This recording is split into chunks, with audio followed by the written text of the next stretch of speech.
There was a man, let's call him Alex. Alex was stuck. His career stalled, his relationships were strained, his health was failing. Every morning he woke up feeling a heavy weight on his chest, a sense of dread for the day ahead. He looked at his life and saw only problems. He saw a boss who didn't appreciate him. He saw a market that was just too competitive. He saw a world that was unfair, a deck stacked against him from the very beginning. He felt like a ship without a rudder, tossed around by the violent storms of life, with no control over his direction or his destination. This is the victim mindset. It is a trap. It tells you that you are powerless. It whispers that your problems are someone else's fault. The boss is the problem. The economy is the problem. Your family, your past, your circumstances, they are all the problem. When you live in this mindset, you give away your power. You wait for someone else to come and save you. You hope for the world to change. But the world does not care about your hopes. It will continue to be what it is, a challenging and often unforgiving place. This is a weak position to be in. Alex spent his days complaining. He told his friends how his manager overlooked his hard work for a promotion. He blamed his fatigue on a demanding job and not enough time. He saw every setback as proof that the universe was conspiring against him.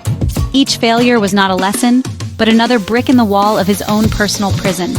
He was bitter, he was resentful, he was paralyzed by the belief that he had no say in his own life story, that he was merely a minor character in a play written and directed by forces beyond his control. This way of thinking is an enemy. It is a poison that seeps into every part of your being. It saps your energy. It destroys your motivation. It convinces you to surrender before the fight has even begun. When you blame others, you are admitting defeat. You are saying, "I cannot fix this." You are accepting that you are helpless. This is the easy path. It requires no effort, no discipline, no courage. But this path leads nowhere. It leads to a dead end of stagnation and despair.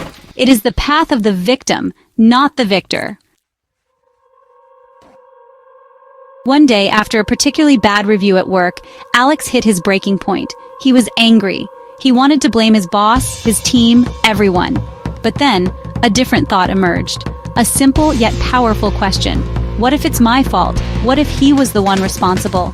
Not for the actions of others, but for his own reactions, for his own lack of preparation, for his own failure to communicate, to lead, to take charge. This single thought was a crack of light in his dark prison.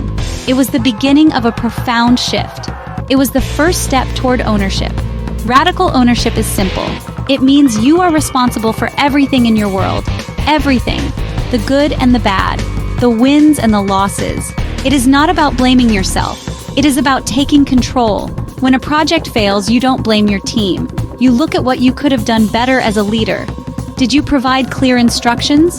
Did you secure the right resources? Did you train your people properly? Radical ownership means you stop making excuses and start looking for solutions. It is about taking the helm of your ship, no matter how rough the seas are. This concept is not about fault. The world is complex. Things happen that are outside of your direct control. The economy can crash. A competitor can make a move. Someone on your team can make a mistake. Radical ownership is not about saying, "That bad thing was my fault." It is about saying, "I am responsible for the outcome. So what am I going to do about it?" It's a shift from being a passive observer of your life to being the active commander. You own the mission. You own the problems. And because you own the problems, you also own the solutions. This mindset is liberating. It is the ultimate form of empowerment. When you accept responsibility for everything, you reclaim your power. You are no longer waiting for the world to change. You are no longer hoping for a savior. You are the one who will act. You are the one who will solve the problems. You are the one who will lead the way forward. This is a heavy burden, but it is also the source of all strength. It transforms you from someone who is acted upon to someone who acts. This is the fundamental difference between a victim and a leader. He stopped complaining about his boss. Instead, he started asking for feedback. He asked, "What can I do to be better? How can I support the team more effectively?" He took ownership of his career development. He started reading books, taking online courses, and seeking out mentors. He stopped waiting for a promotion to be handed to him and started building the skills and reputation that made him the obvious choice for leadership. The change was not immediate, but it was steady and undeniable. This new mindset changed everything. In his personal life, He stopped blaming his fatigue on his job. He took ownership of his health. He started waking up earlier to exercise. He disciplined his diet, cutting out the junk that made him feel sluggish and weak. He took control of his schedule instead of letting his schedule control him. When a conflict arose with a friend or family member, he no longer pointed fingers. He looked at his own role in the miscommunication. He asked himself, how could I have been clearer? How can I fix this? He owned the relationship and the responsibility to maintain it. Every challenge became an opportunity. A failed project was no longer a catastrophe. It was a lesson in planning and execution. A difficult conversation was no longer something to avoid. It was a chance to practice communication and leadership. Alex started to see that every problem he faced held a solution that was within his grasp, as long as he was willing to take ownership of it. He was no longer a victim of his circumstances. He was the architect of his reality. He was building a new life, brick by brick, with the tools of discipline and responsibility. The results were transformative. His boss noticed the change. He saw a new level of maturity, initiative, and leadership in Alex. His relationships improved because he was no longer a source of negativity, but a source of solutions and stability. He felt better physically and mentally.